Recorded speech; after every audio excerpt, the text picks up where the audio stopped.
Hi, my name is Tanya Milligan with Rent-A-Theme Entertainment, and we bring interactive play to all types of groups.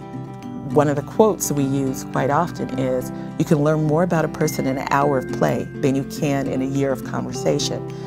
In a regular conversation, I'm going to show you what I want you to see. I'm going to share what I want to share.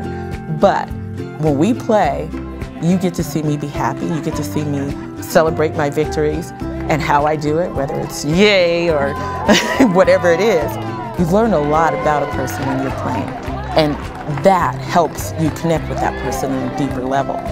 Diane Ackerman states that play is our brain's favorite way of learning, and that really is the truth. We do team building activities, and one of the things is you'll find is when you call out and say, we're going to have a team building activity, no one seems excited about it. So what we like to do is make sure they understand it's just a form of practice. They're here to practice, and that's what play is. Play allows you to practice, and practice makes perfect. So you get an opportunity to practice on those communication skills. You get an opportunity to practice that interaction and work together as a team. And getting the opportunity to practice that through play is the best way to strengthen those skills. We pick the puzzles because immediately when people come into a group, they have an expectation. They like things to be real clear, and they like to know exactly what the end result is going to be. What's the goal? The goal is to finish this puzzle and work as a team. As they start to put the puzzle together, you'll notice some things again. As a supervisor or manager, watching, what we have observed in the last 3 years that we do this activity is the loudest group will always be the most successful. Why? Because they're exchanging ideas. They come up with a plan, and that interchange is loud usually. And so the ones that work as a group but independently are usually your last group. It's usually very quiet, and they usually don't get their puzzle done right away. It takes them a lot more time. So that's one of the reasons we use the puzzle as a tool. And again, it's something that immediately breaks the ice. Everyone knows what to do. There's no, I don't have to give rules, and there's no vagueness in the rules. Everyone knows how to put together a puzzle, and they go. And that's what you get to see, a group of people trying to work together to accomplish a goal that is already set.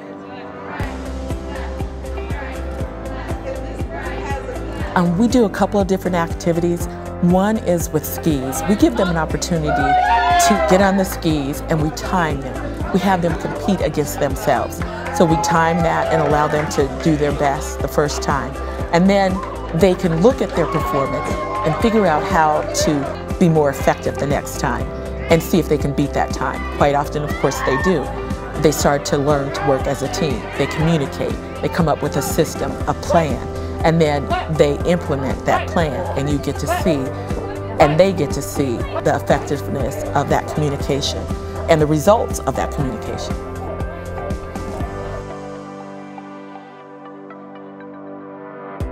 Well, we bring in the Big Blue Blocks because it's hard to get adults out of their comfort zone.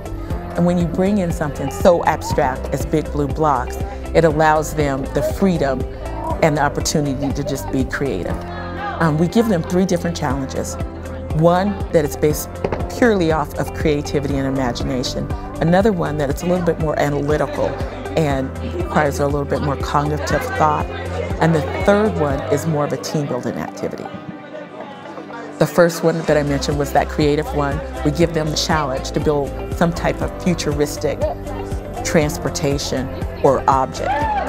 And then we give them the goal of creating a commercial to sell that product or to sell whatever they've created. This lovely machine I am demonstrating right now is the Sofa Speeder X3000. You can detach this. You immediately will get to see your natural leaders as they take over in creating that, whatever it is.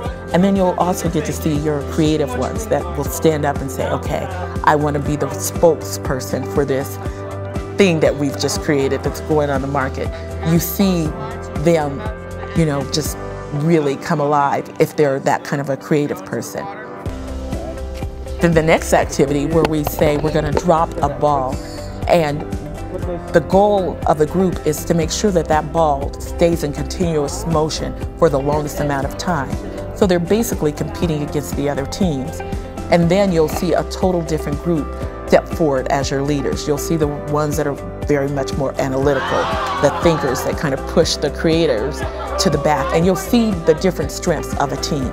And that's something I think the managers get to see. You'll get to see who takes on that leadership role. You'll also get to see the ones that are great helpers and followers in making sure that project is completed. So you get to see the strengths of the team, and you get to see the individual personality of each player in that team.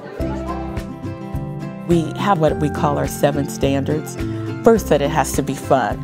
If it's going to be play, it has to be fun. And then, of course, that it's going to help stimulate cognitive development, that they're thinking, they're engaged. So we look for it to be thought-provoking. And then we're looking for that it's comprehensive and multisensory. All of our games are brightly colored and they're fun. So being able to look at them, and then of course to be able to touch them and manipulate them and move them. We've taken it to preschools, and watching, you know, a little group of children build a city is amazing. I think that's rewarding. As I take it to middle school students and watch them engage in a cooperative play, planning and coming up with something that they're all excited about, and then taking it to a senior community. When we walk in, it's sometimes not as lively, it's sad, but then as you watch grandkids and grandparents interact and play, the environment totally changes. It's just an amazing, I think that's probably definitely the most rewarding thing to see, when you see the smiles and the happiness, and it doesn't matter what age. We put together a play experience or theme that would meet your expectations and hopefully exceed, and that's what we've been finding out, that when we bring in play, it definitely exceeds our customers' expectations.